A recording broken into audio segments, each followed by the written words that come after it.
Welcome to the Kaleidoscope of Possibilities, Alternative Perspectives on Mental Health. My name is Dr. Adriana Popescu. I'm a licensed clinical psychologist and leader in the field of mental health, energy psychology, addiction, trauma, and empowerment. In this podcast, we will be exploring mental health from a variety of perspectives, from the spiritual to the shamanic and beyond. What if mental illness isn't everything we think it is? What if everything we see as a pathology is actually a possibility? What else is possible with mental health? Hi, Dr. Adriana Popescu, here with you again with another episode of Kaleidoscope of Possibilities, Alternative Perspectives on Mental Health. I'm really excited today to have with me Merlijn Wolsink. He is a change coach, a certified facilitator for Access Consciousness, a performing artist, and a best-selling author. Merlijn has always had a capacity for facilitating change.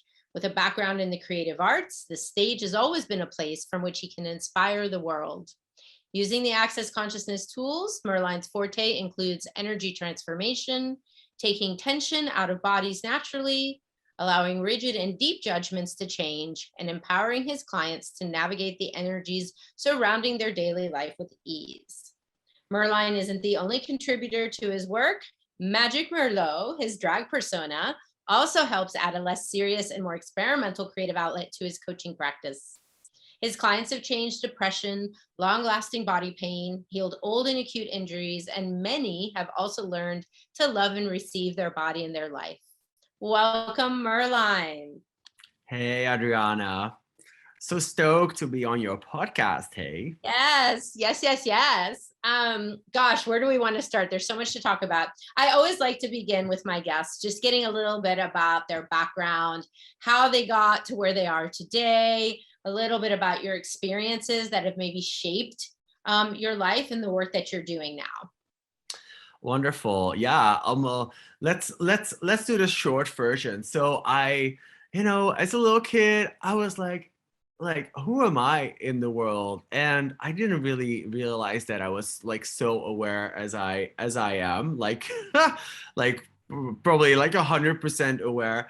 So what I always loved to do, and a lot of people might recognize this, actually kind of like, just take on other energies and other realities to actually kind of like act out. And that's how actually I landed on stage, because that's where I felt comfortable. That's where I actually knew or felt that I was something, or I could be something. Otherwise, I would just get pretty much lost in the world, looking back at that. I was still had a very caring mom, very caring family.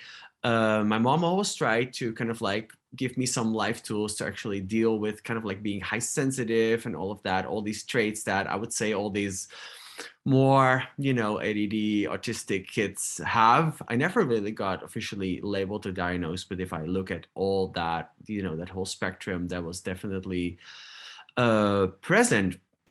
And then, actually going through his pretty successful theater career, the kind of like a bomb got like dropped into my world, which is called HIV diagnosis. So I was diagnosed HIV positive in 2010.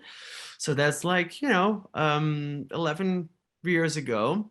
And it's probably been the greatest gift that I ever had, which seemed to be the biggest curse at first, at least that is I would say, not only in gay land, but I would say like in in medical land anyway. And right now, like obviously the realities presented is something you can live with super well, yet it can be so for me at first it was so super difficult to navigate.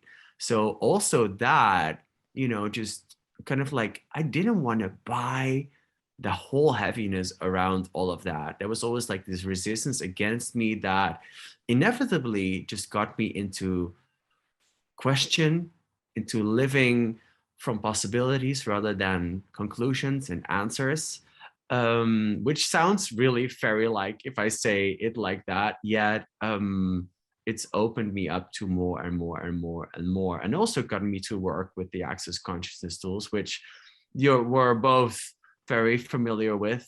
Yeah, I wonder what else we can chat about. And, using that also in the, I would say, on stage. I've not been actively like working on stage for a number of years now. Yet still having, like, I would say, my side gig, Miss Magic Merlot, to engage with the world, who's also like really, I would say, allowed me to play more, have more fun with the world, instead of seeing it as a, I would say, a terrorizing place to live in. Yeah, I mean, so much to say. So where shall we go from here? Well, actually, you just talking about the creativity piece, actually, and how it strikes me as how undervalued it is, especially in Western, I would say, society. How the creative arts, music, dance, art itself, performance, stage acting, all of that, like how powerful and healing that can be. And I'm just wondering, as part of your journey, right, like what role did that play? Yeah, you know what, it always gave me a sense of also comfort, like listening to music, and I would say how that sings with the body. For dance also, like especially if you're so susceptible to energy. That's what I see also when I actually incorporate more movement in my online programs or my live classes or something like that. You really see an instant, how do you say that, more of a experience of oneness for these people, because they actually get to like have all that energy through their body, which would otherwise kind of like just confuse them. Yeah. And then I say energy is just energy, and it's always energy first.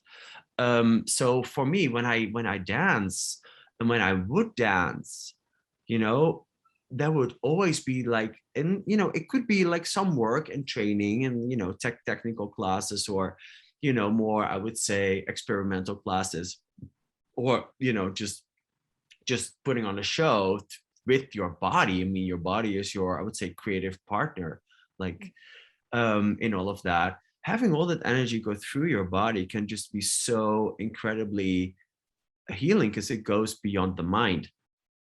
And that's how I would say that, including like my body as, like, I would say, a vessel of yeah more, I would say, embodiment, but also having all that, like engaging with all that energy. And when I say energy, I mean like all energy, like my senses, like like we're actually connected to everything, and beyond connection, we're like we could be in communion with everything.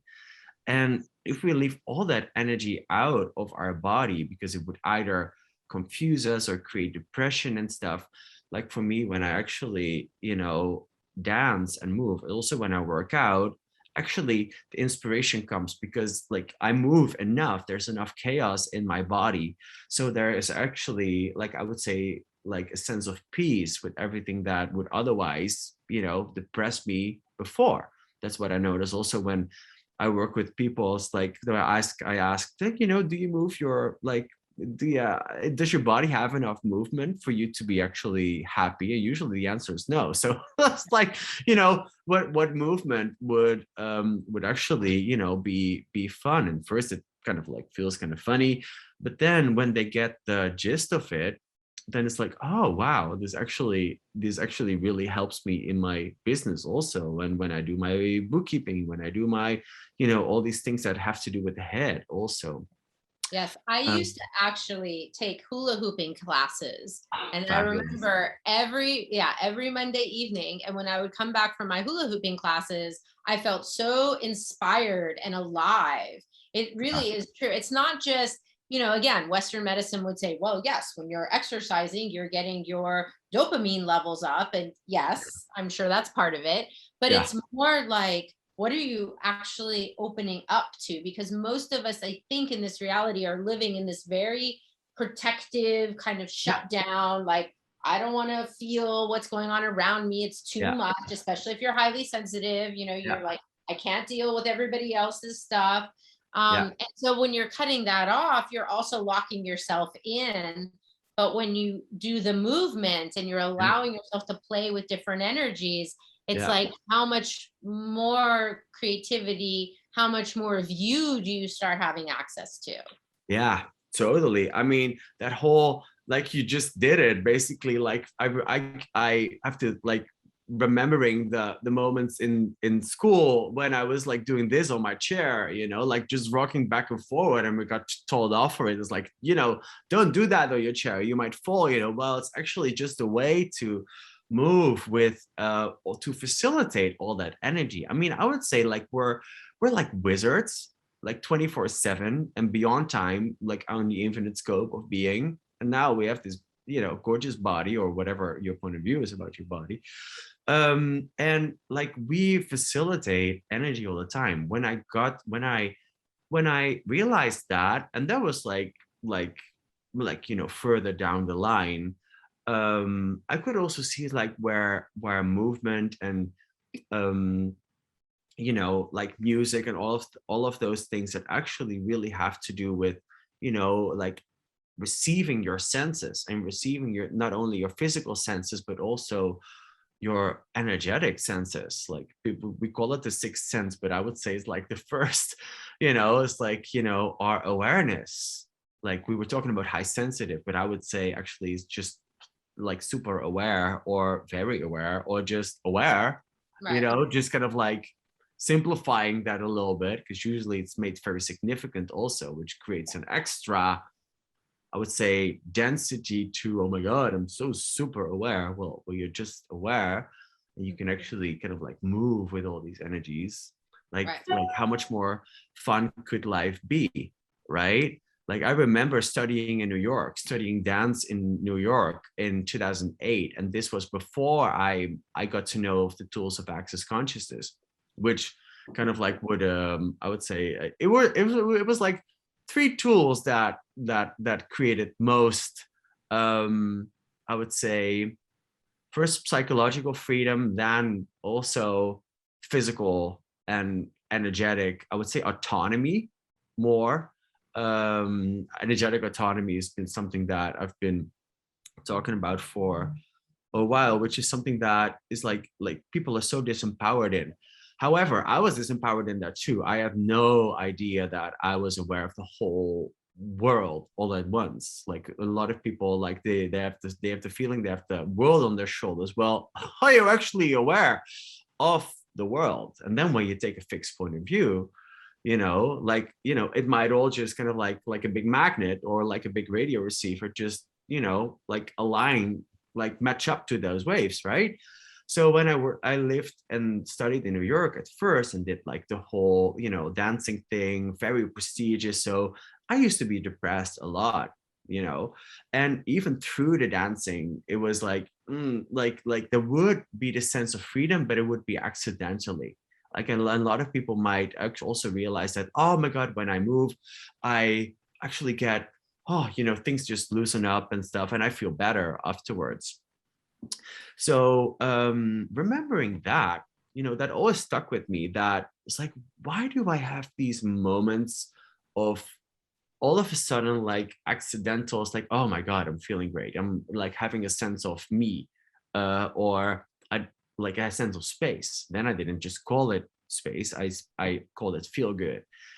um then afterwards, the whole HIV diagnosis went down, this and that, blah blah blah, yada yada yada. But kind of like the I would say that density, but also like it felt like very constricted, not only energetically, but I also noticed that I didn't enjoy moving that much anymore. Then, I actually got to hear of a couple of tools like light and heavy. I'd been living like in a heavy life for a couple of years, you know, you know, a big accumulation of whatever that was, thoughts, feelings, emotions, how things can pile up really fast. Light and heavy. So whatever's light for you is actually true, and what actually is heavy is not. And it's like, what? Like, I've been living this heavy energy, and I couldn't shift it with movement also. Like I could do it and it would kind of like just leave space. And then I had this other tool. This is who does this belong to? Or is this mine? Or am I aware of something? Like I'm not even asking anymore. It's like, is this someone else? So sometimes I do, but it's more like, is this mine or is this me being aware? And that started shifting like all of that, and actually brought the space and like I would say the natural and organic movement, not only back in my, I would say, psychological experience, but also in my body. Because our bodies are such receivers of energy, and like we engage like nature with all these energies all the time. So, oh my God, so much to talk about in this realm. So yeah, what's next? I can keep on rambling, Adriana. Well, you said 3 tools. I know I want to go off on a tangent too, but you did say 3 tools. So let's hear your third one before we jump off The on third, the third one, the first one was light, so it was light and heavy. The second one was who does this belong to? And the third one was,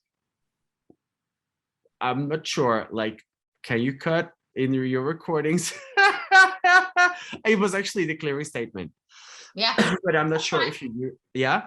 Go for it. So yeah, well, that was the POC and POD. It was like point of creation, point of destruction, like just basically asking the energy to unlock wherever you solidify that into that belonging to you or being yours in the first place. So I had a lot of ideas about that, basically just feeling haunted by my own thoughts, feelings, and emotions, which were actually just an awareness of the thoughts, feelings, and emotions, and of everything that I was picking up on, basically how the world lives around us, but how it also lives through us, and how that's actually just an interesting reality, which can also be such a gift if you allow yourself to be I would say the observer, but also the receiver of all of that. Because if you're like entering into a reality, for example, like, when I got diagnosed with HIV, that was basically just kind of like, I would say, the universe not necessarily throwing me a challenge, but basically was facilitating me. It's like, hey, listen, you've been like playing energetically stupid for quite a while. Not that I'm like, you're being stupid, but kind of like, hey, what else are you actually aware of? And what else can you actually, be or choose that could create a different future? Like some of those might be also kind of like more of a futurist than we actually, acknowledge, or that we've been, either inspired to, or even asked about, like, at least I was not directly. That's why I appreciate the Access Consciousness work so much, because we actually asked those kind of questions.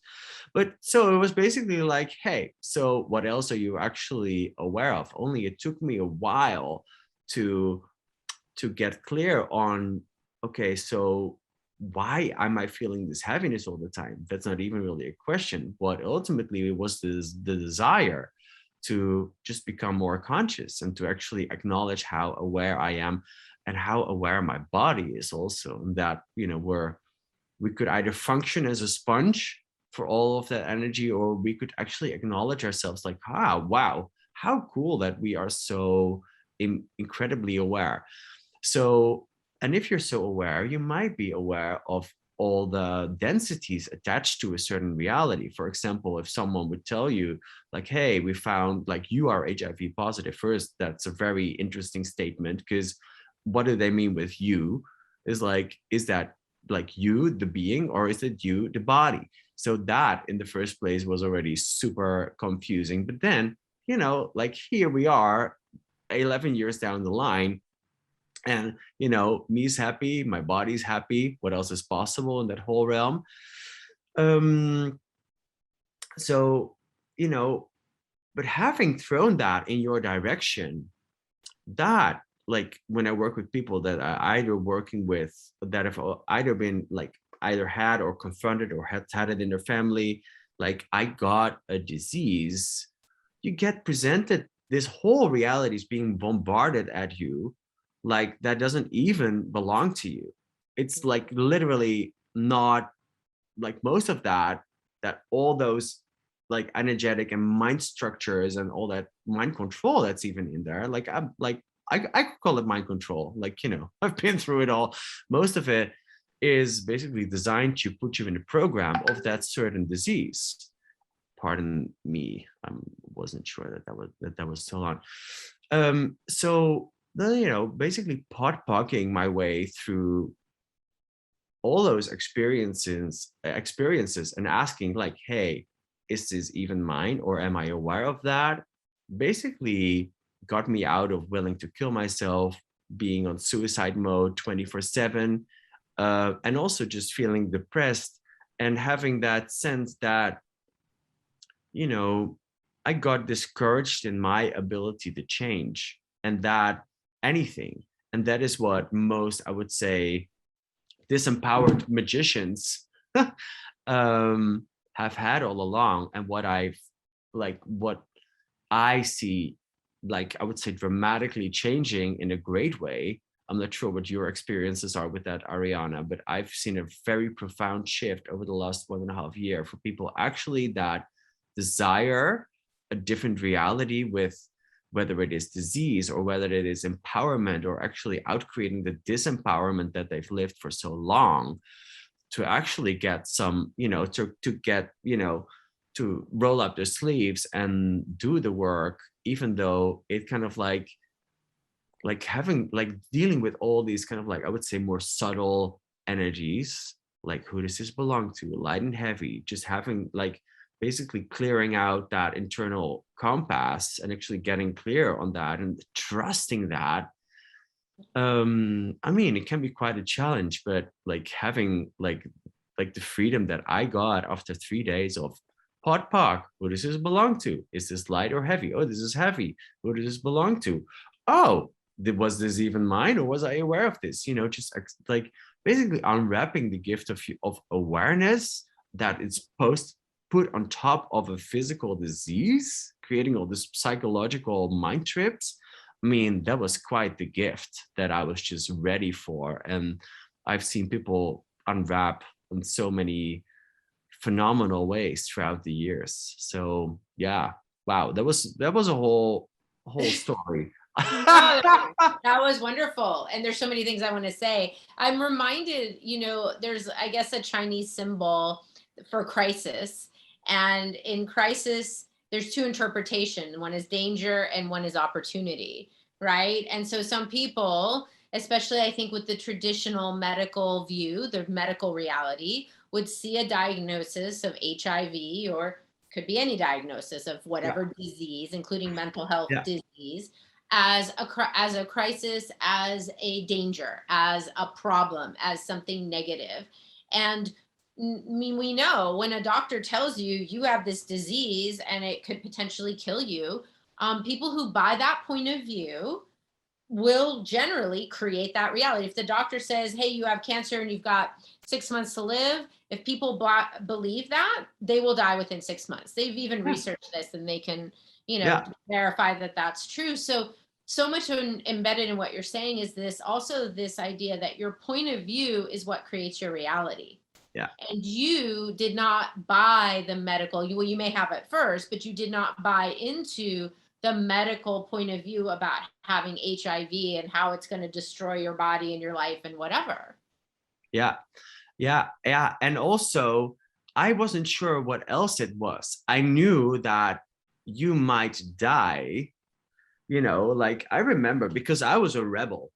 I went against the system.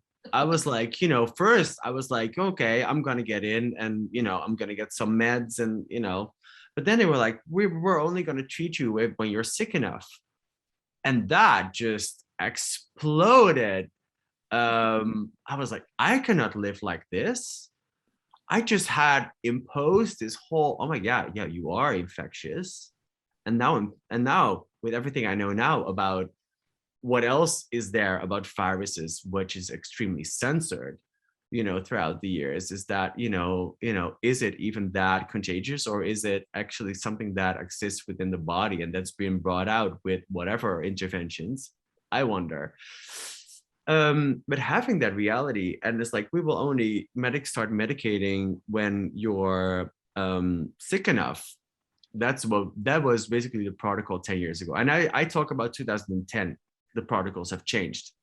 But how lucky was I, actually looking back, that I didn't just get medicated in the first place. So I had to go into question. I had to go through all of that. I had to kind of like inevitably do all these alternative things that I've done. It's like, well, if no one's doing this, like, I'm at least gonna see what I can create, because I know in hell that I would like anyone to live through the psychological hell that I did, feeling so bad and terribly, and also just gaslighting myself. Is like, who did they get it from? Because none of my sexual partners actually had it. So I was like it just felt so off. And now I realize I'm still wondering, it's like, okay, what else needs to be either exposed, or what else do I need to be that will outcreate all of this? And this is a question. I don't even have an answer for that. I don't even have a conclusion, but that got the whole thing going. Also about, like, you are a danger to other people. It's like, what does that even mean? Yes. It's not even addressing the body. So this is like also something that like the medical doctor is like, I wonder how much, like, what would be possible if people would actually know what words, like, I would say congruency is words also, because talking about you is not addressing your body, it's addressing you, your being. If you have the point of view is like, I am gonna die, it's like, will even a being ever die? Then you will do everything to pull the anti-consciousness and the unconsciousness and the demons and everything attached to that into your head and into your body to destroy what? Your body? It's like, right. Like what else is possible for more ease? Yes, and you bring up a good point, because bodies have the capacity to heal themselves. I mean, they do all the time.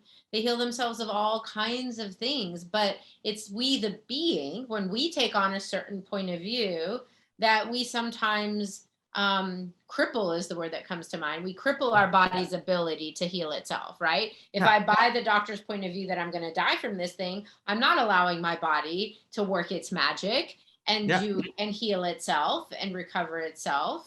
We don't allow for that. So getting clear on what those points of view are that you may have, or that certainly that we've taken on from other people, the medical establishment, society, reality, whatever. But there's also the stigma. I wanted to just look at that for a minute too. Like, you were basically judged and made wrong with that diagnosis in particular, right? Yeah. And also, I mean, it's just such an interesting reality. If I look at it's like a movie. And all of a sudden you're in that movie. It's just so bizarre. And and then looking back, like, I was willing to receive all of that, but inevitably, like, you get disempowered as a being by medical reality willing to acknowledge something about what they're noticing within this molecular structures of your body. So like, just like, I know, like, how much of that has confused me. So if anyone ever addresses you as your body as you, just know that might not be actually accurate or true for your individual reality with your bodies. Like, what if we are not our bodies? What if we are actually co-creating with our bodies? And that you brought up the point of healing. Like, what if our bodies are actually able to outcreate themselves in any sort of way? I remember when I had actually kind of like also driven my body to the point where it was like, okay, dude, if you're gonna like not choose something else, because I ended up being actually pretty much more superior over my body than I desired to. Yet now I realized it was just also something that I had to explore, to kind of to have a sense of it all. Like how far was I willing to go to outcreate that reality of of of HIV, and see and asking, like, what is my body actually capable of? And I got judged for that, like, a lot. Like, my family was like, oh, you use the tools against yourself and this and that, and you're not a great facilitator. And yeah, that took me quite a while. But then I was like, you know what? Well, what would make me the greatest facilitator as I am is that I won't judge myself for the choices that I've made throughout my, throughout all this experience. And actually, bringing my body, it giving my body a different life. I always had this kind of, like, when access came into my awareness around all of this, and I had no reference points about, people that had done this before in this realm. I had also asked Gary Douglas and Dr. in here, it's like, hey, do you know anything about this? And Gary was like, well, I've not really had great success with HIV and AIDS.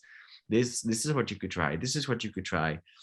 And I was like, you know what, let's do it anyway. And we're still creating. I'm still creating with my body, and it is becoming actually like a greater and greater adventure, because I get to receive so much through it. And also realizing how much of the people actually how much of the people are actually asking for a different reality, and also tools to not necessarily control their body and control their psychological and mental experience, is to actually have tools to create and to outcreate.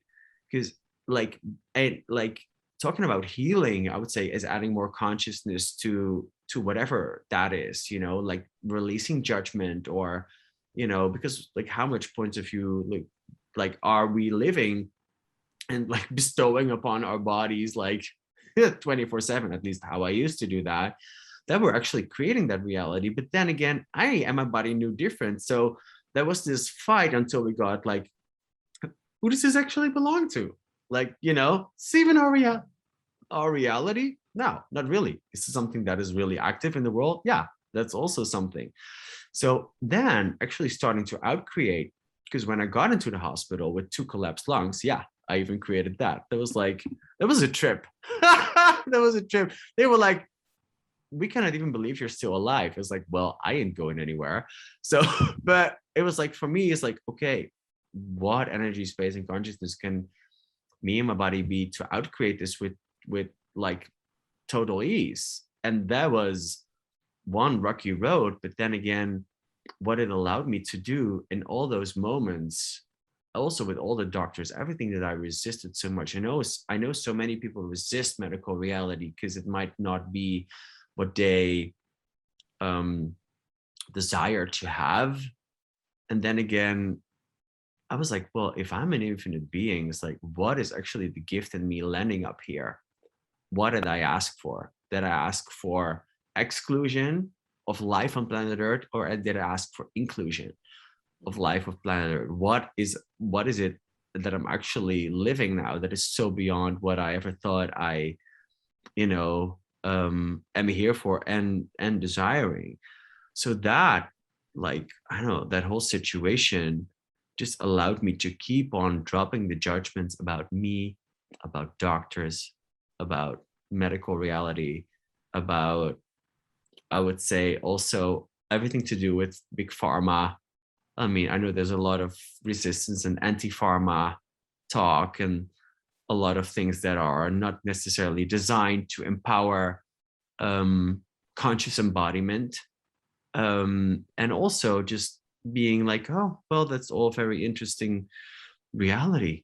Mm-hmm. And now just kind of like seeing it all unfold in the last 1.5 years, it's actually been spectacular. And I've just been smiling through a lot of it. And I've also had so many more questions without people even knowing of my HIV status, because I kept that, I would say, like undisclosed for quite a while, because I had to get clear on all these energies we're talking about, well, today, and that I would also love to invite the world to is like, what if there's never a final destination, but Mhm. always another question to ask or to be, or always another choice to make, and also another moment to receive whatever shows up.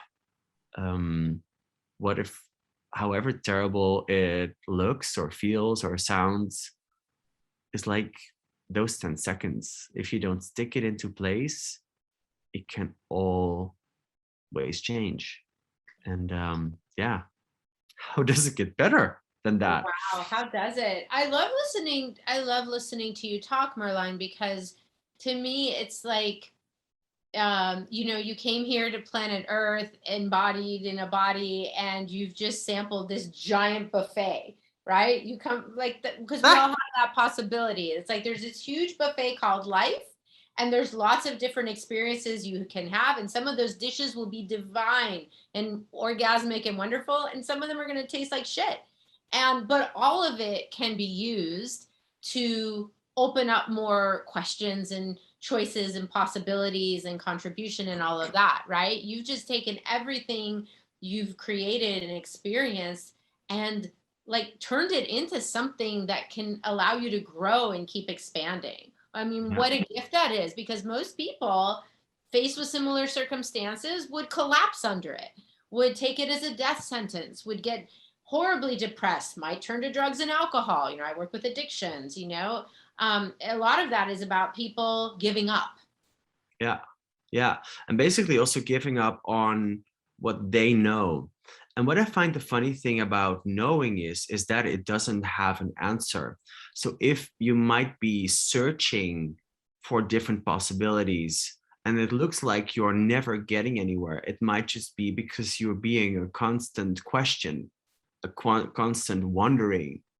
Not all who wander are lost. This famous Tolkien quote is something that I like to not necessarily refer to a lot, but it's kind of like popping, is that, like I had to be willing to do this all by myself because hardly anyone had my back. I basically lost most my, what I used to call my friends, over this because nobody dared to stick with me when I would go the alternative route around some HIV, which is considered to be so dangerous.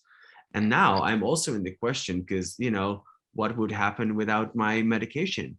This is why I didn't want to get into the medical system anyway.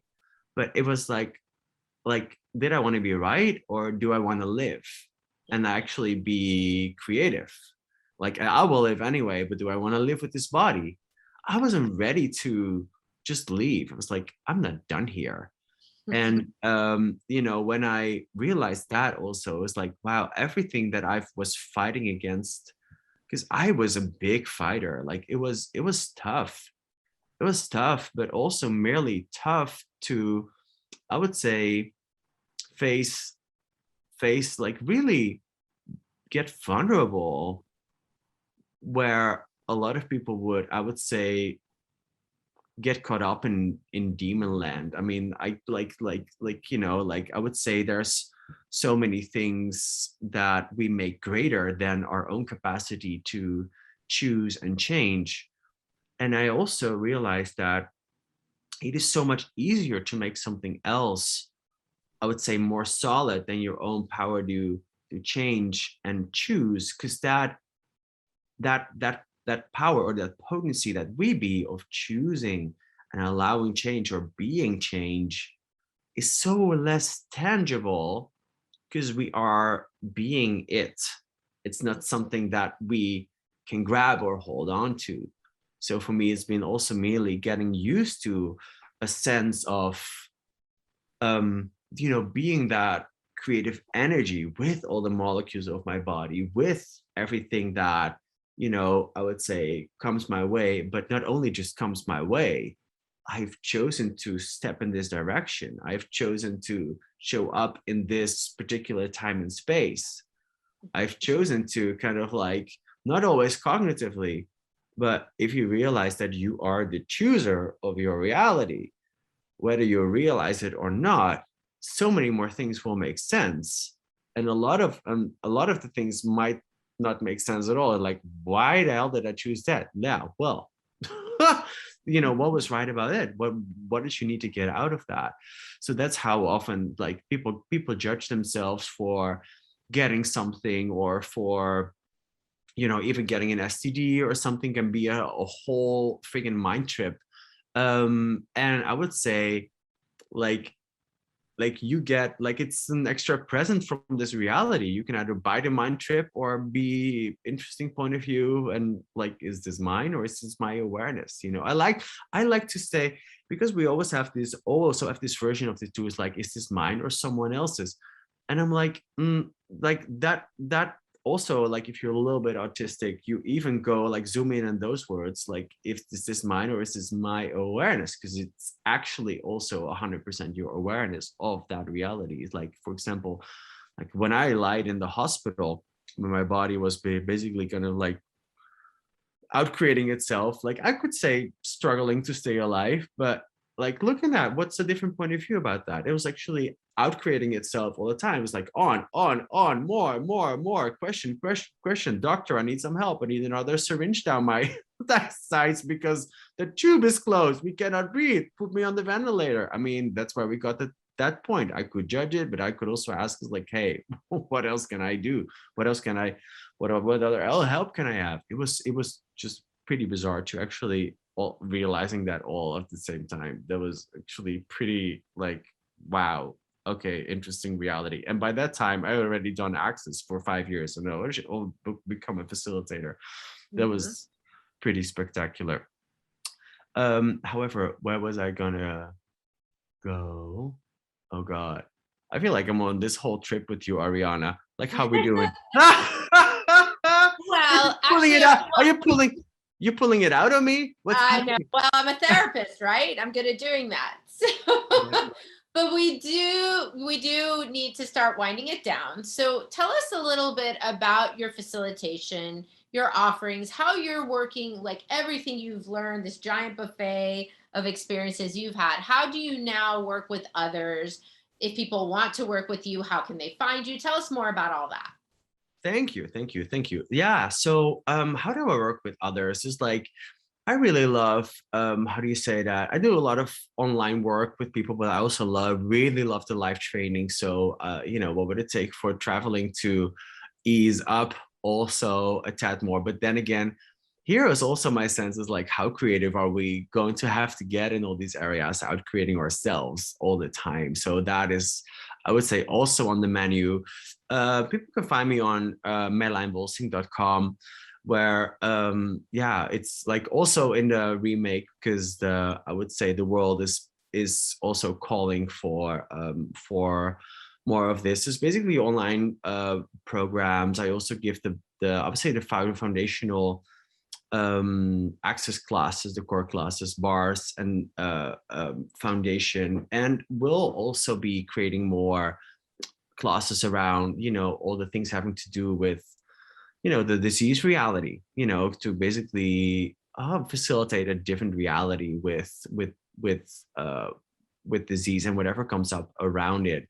And also very much, how do you say that?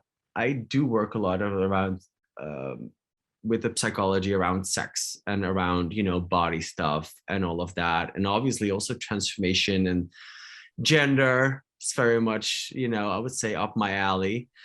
And what I love about the work, especially after have done it now for a good 10 years, is that you really see how even the moments where I would be like, oh my God, did I do like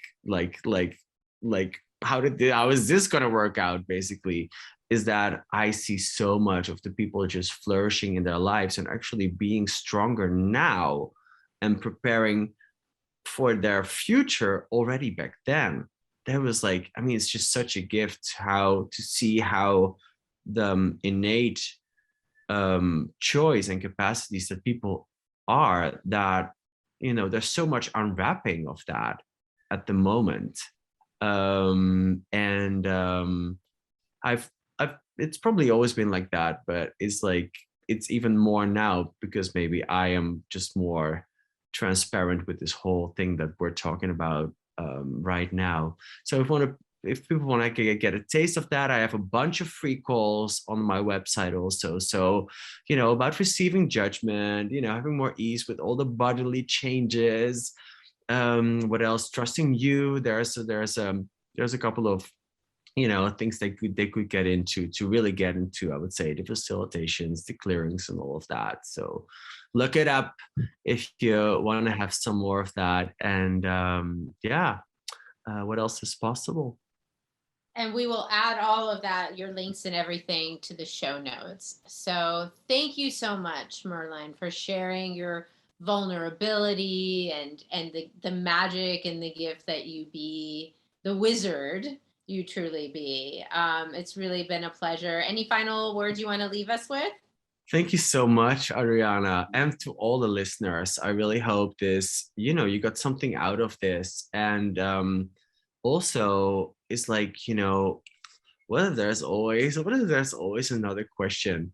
What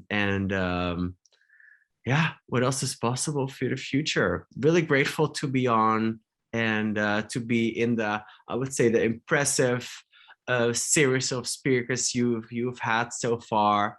And thank you for being a voice for a different possibility. Thank you. And thank you, everybody, for tuning in to this episode of Kaleidoscope of Possibilities. If you've enjoyed this, please do like, share, comment.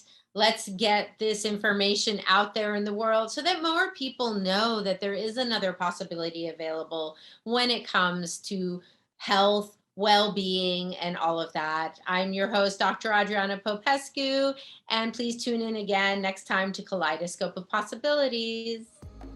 Thank you for joining me for this episode of Kaleidoscope of Possibilities, Alternative Perspectives on Mental Health. This has been Dr. Adriana Popescu. If you enjoyed this episode, please like and subscribe and share with others. To find out more about me, my guests, and more, please visit my website at adrianapopescu.org. See you next time.